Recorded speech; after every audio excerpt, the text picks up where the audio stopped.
Sebenarnya sama ya, untuk hamil itu sama, itu untuk TM1, 2 pun 3 sama, gitu. Yang penting tuh asupan nutrisinya dicukupi, terus minumnya tercukupi, gitu. Dan dievaluasi setiap 2 minggu. Makanan itu kan kadang kita bingung ya, ini berapa ya takarannya ya, gitu kan. Jadi yang lebih mudah dengan suplemen itu, tambah dengan susu.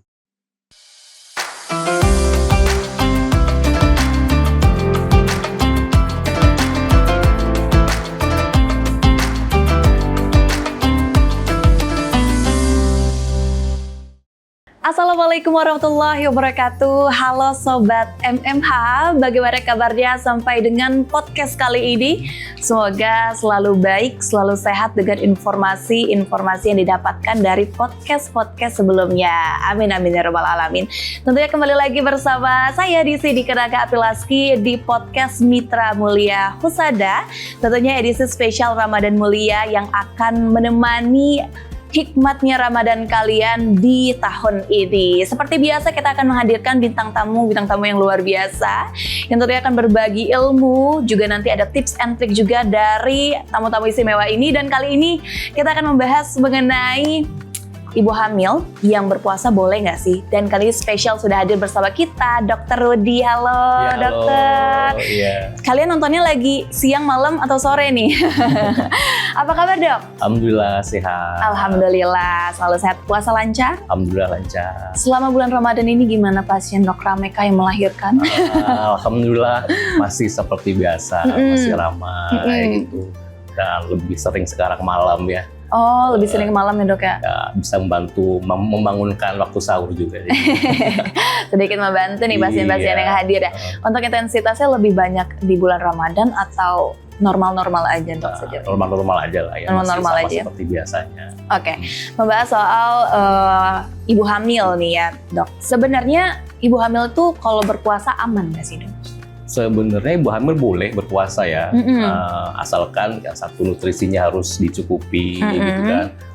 Pada TM1, TM2, TM3 kan berbeda nutrisinya ya, gitu. Misalkan pada TM1 itu dibutuhkan asam folat, jadi waktu buka atau waktu sahur itu harus diminum vitaminnya, gitu. Dan selama range buka sampai sahur itu juga asupan minumnya juga diperhatikan, minimal 2 liter dalam satu hari, prinsipnya 2 liter ya, untuk menjaga agar ketubannya tetap banyak, gitu. Biasanya saya menganjurkan pasien itu untuk evaluasi atau kontrol 2 minggu sekali waktu puasa. Jadi dalam 2 minggu puasa itu kita lihat kalau ketubannya itu masih cukup, masih bagus, pertumbuhan bayinya pun juga bagus ya, sesuai dengan grafik pertumbuhan janin, boleh lanjutkan puasa sampai akhir Ramadan. Gitu. Tapi kalau misalnya ada masalah ketubannya sedikit, berat janinnya pun tidak naik waktu kontrol, saya menganjurkan puasanya di stop dulu aja, karena kan ibu hamil pun tidak wajib untuk puasa. Iya. Gitu, bisa membayarkan nanti fidyahnya. Sebenarnya kan memang ada solusi lain ya, Dok ya. Iya. Cuman kan kadang ibu hamil juga pengen merasakan hikmatnya ibadah di bulan suci Ramadan dan lainnya. Cuman memang ada nggak sih, Dok, umur-umur kandungan yang memang dianjurkan atau tidak dianjurkan untuk berpuasa? Sebenarnya sama ya, untuk hamil itu sama, gitu. Untuk TM1, 2 pun 3 sama, gitu. Yang penting tuh asupan nutrisinya dicukupi, terus minumnya tercukupi, gitu. Dan dievaluasi setiap 2 minggu. 2 minggu lah ya, Dok ya. Pertumbuhannya gitu kan. Pertumbuhan janin dan ketubannya. Selagi masih aman ya masih bisa dilanjutkan lagi untuk ibadah puasanya. Terus juga untuk resiko-resiko yang harus diwaspadai ibu hamil selama menjalankan ibadah puasa itu, gimana cara mewaspadainya sih, Dok, untuk resiko yang datang? Untuk ibu hamil yang puasa paling sering ya, kalau hamil kan dia pusing. Setelah pusing, dia merasakan gerak bayinya kok berkurang ya, Dok, misalnya gitu kan. Agak bingung ya, Dok. Iya, berkurang geraknya gitu kan. Itu biasanya paling sering itu pusingnya itu karena gulanya rendah selama puasa, atau kita sering sebut hipoglikemi ya. Gulanya rendah, terus kalau gulanya rendah biasanya gerak bayinya pun berkurang, gitu. Gerak bayi berkurang tuh bisa karena 2, dia ya paling sering ya, bisa karena 1 bayinya tidur, atau memang dia gulanya si ibu rendah. Jadi kalau geraknya berkurang itu boleh dicoba digerakkan perut ibunya. itu digerakkan. Nah, kalau setelah digerakkan bayinya aktif nih, rendang atau apa, mungkin dia tidur. Tapi kalau setelah digerakkan kok masih belum gerak juga ya, itu sebaiknya segera dibatalkan puasanya dengan minum yang manis, makan. Setelah itu boleh dicek ke dokter kandungan waktu saat itu juga. Itu takutnya ada masalah-masalah tertentu yang menyebabkan si bayi ini geraknya berkurang. Oke. Misalkan kita udah menjalankan ibadah puasa, kalau tadi saran dari Dokter Rudi kan lebih baik 2 minggu sekali untuk cek ya atau kontrol menemui dokter gitu. Terus juga untuk mewaspadai atau mungkin ada hal-hal yang perlu diantisipasi atau mungkin yang perlu dilakukan ketika memang ngerasa ini untuk ngecek janin gimana udah dijelaskan juga sama Dokter Rudi, cukup digerakkan lagi ya, digerakkan lagi janinnya, ini mungkin hanya tertidur, jadi jangan langsung takut duluan ya dok ya, jadi harus pelan-pelan dicerna, dilihat lagi nih harus gimana. Itu juga tadi bilang setelah dibatalkan sebaiknya dicek ya di USG ke dokter kandungan, karena untuk melihat ketubannya juga. Gitu. Karena beberapa ada kasus dia geraknya berkurang karena ketubannya sudah sedikit, bahkan sampai ada yang kering. Gitu. Jadi si bayi itu tidak bisa bergerak karena bayi itu di dalam rahim itu seperti di dalam balon. Ketuban diibaratkan balon ya. Kalau air yang banyak dia akan aktif. Tapi kalau kering, dia juga tidak aktif karena dia sudah terhimpit sama si rahim kan. Sama aja kayak kita ya dok ya, kalau kurang minum ya lemas gitu. Iya. Lemas, bingung gitu. Oke dok, kalau misalkan tadi kita bahas mengenai usia kandungan, terus normalnya seperti apa sih, ternyata kalau pusing itu masih normal yang dirasakan sama ibu hamil dan solusinya seperti apapun sudah dapat. Balik lagi kalau kita membahas mengenai asupan yang harus dijaga untuk ibu hamil. Itu makanan atau minuman apa sih yang memang dianjurkan untuk dikonsumsi saat berbuka ataupun sahur dok, agar ibu hamil ini bisa tahan ini menjaga puasanya sampai dengan maghrib? Ya, itu kalau untuk makanan ya itu seperti tinggi protein. Itu yang mudah kita telur ya, telur itu telur itu mengandung 6 gram protein gitu, atau boleh dia dengan 100 gram daging merah itu mengandung 25 gram gitu. Bisa dengan itu telur. Kemudian suplemennya dengan yang paling mudah suplemen ya. Suplemen kan sekarang sudah dalam suplemen sudah lengkap tuh. Dia ada asam folatnya, ada zat besinya, ada vitamin B kompleksnya, ada kalsiumnya. Itu diminum boleh saat buka atau waktu saat sahur gitu untuk menjaga nutrisi tetap terjaga ya. Boleh ditambah dengan susu ibu hamil.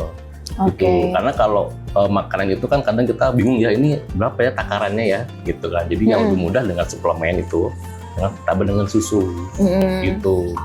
Karena kan kita kalau bulan puasa itu berubah semuanya ya dok ya. Bahkan yang tadi kita mikir nih pas lagi puasa mau makan ini ternyata pas buka nggak keterima sama perutnya, yang keterima cuma air putih doang gitu. Itu yang bahaya ya dok ya. Ternyata memang sudah ada aturannya yang harus dimakan ini ada takarannya ya dok ya. Ternyata memang kalau untuk mengkonsumsi suplemen itu dibolehkan ya dok untuk ibu hamil? Suplemen boleh, emang dianjurkan gitu karena dia sudah lebih mudah untuk menakarnya ya. Karena kalau makan itu kita tidak bisa menakar ini kandungan asam folatnya berapa, kandungan zat besinya berapa, di situ kan agak sulit ya. Tapi kalau di suplemen sudah tertera di situ. Satu suplemen berapa dia asam folatnya, zat besinya, bahkan sudah ada yang nutrisi untuk otak si janin, ada EPA, DHA-nya sekarang. Itu lebih mudah lah. Oke, kita kan kalau berpuasa tuh 1 bulan full ya dok ya, 30 hari sampai 31 hari untuk berpuasa. Sebenarnya masih aman ya kalau untuk ibu hamil puasa full kayak gitu, atau mungkin dari dokter Rudi lebih baik 2 minggu aja deh atau 1 minggu aja deh atau gimana gitu dok? Kalau dari saya boleh puasa 1 bulan, cuma dievaluasi 2 minggu gitu. Balik lagi ke sana ya dok? Iya, karena kita nggak tahu kan, takutnya selama 2 minggu puasa ternyata tubuhnya sedikit gitu. Karena saya tanya pasien tuh, ibu minum banyak, banyak dok gitu kan. Ya, ada 2 liter nggak tahu tadi kan begitu kan. Tuh, jadi ya dievaluasi, takutnya ketubannya sedikit ataukah pertumbuhan janinnya terhambat karena asupan nutrisinya kurang. Oke. Gitu. Karena kan kadang-kadang kan ibu hamil kan kan teh itu kan nggak boleh ya. Cuma kan kadang buka puasa itu kan seger tuh minum teh.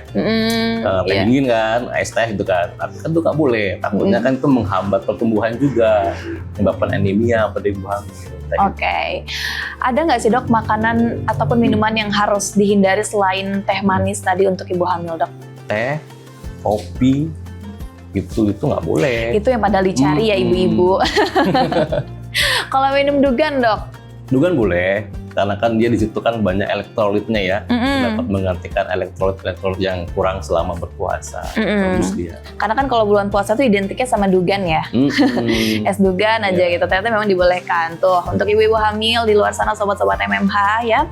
Kalau kalian mau menjalankan ibadah puasa itu ternyata memang boleh dan memang ya kita tidak bisa bilang dianjurkan atau tidak ya dok ya. Tapi yang kita sama-sama menjaga gitu. Karena di sini dijaga bukan cuma ibunya tapi janinnya juga gitu.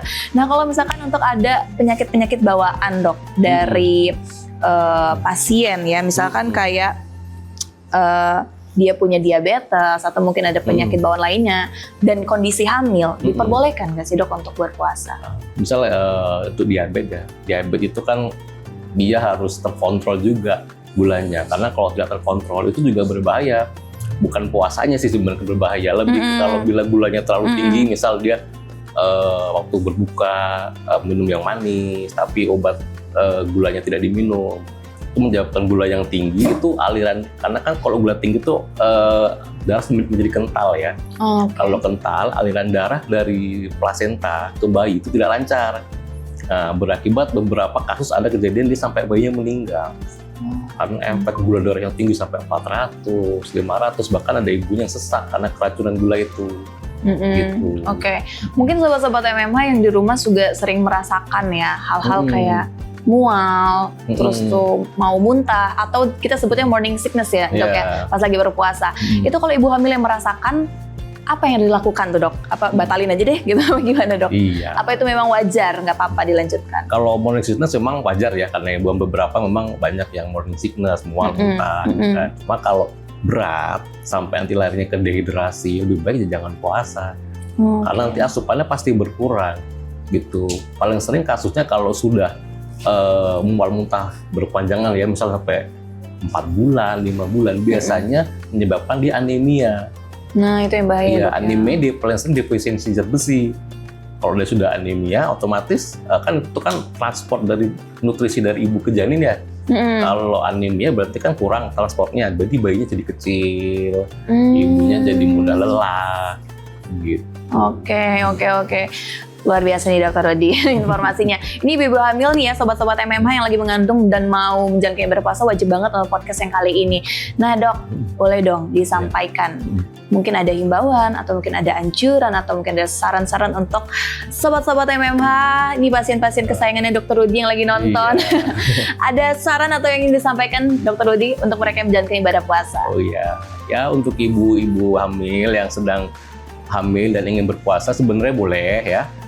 Tapi dianjurkan untuk asupan nutrisinya tetap harus dijaga, asupan minumnya tetap dijaga, dan kemudian tetap harus dievaluasi, dikontrol selama 2 minggu setelah berpuasa. Nanti apabila bayinya pertumbuhannya bagus, terus ketubannya juga bagus, boleh dilanjutkan sampai akhir bulan Ramadan. Tapi kalau ada misalnya hambatan, pertumbuhan menjadi sedikit, pertumbuhannya pun menjadi kurang bayinya, lebih baik dihentikan saja puasanya, karena kan bisa digantikan dengan membayar fidyah nanti. Iya, oke. Terima kasih banyak Dr. Rodi untuk informasi yang sangat luar biasa yang sudah disampaikan dan dibagikan ke sobat-sobat MMH. Dan untuk teman-teman semua nih ya yang sudah nonton podcast sampai dengan detik ini, sampai dengan podcast bersama Dr. Rodi, semoga informasi yang didapatkan bermanfaat dan bisa menjadi bekal kalian beribadah di bulan suci Ramadan. Untuk kalian semua yang masih banyak pertanyaan terkait kesehatan di bulan suci Ramadan, boleh langsung isi kolom komentar di bawah ini. Jangan lupa like, comment, dan subscribe, dan terus tonton podcast Ramadan Mulia di Mitra Mulia Husada. Terima kasih, dokter. Sama-sama.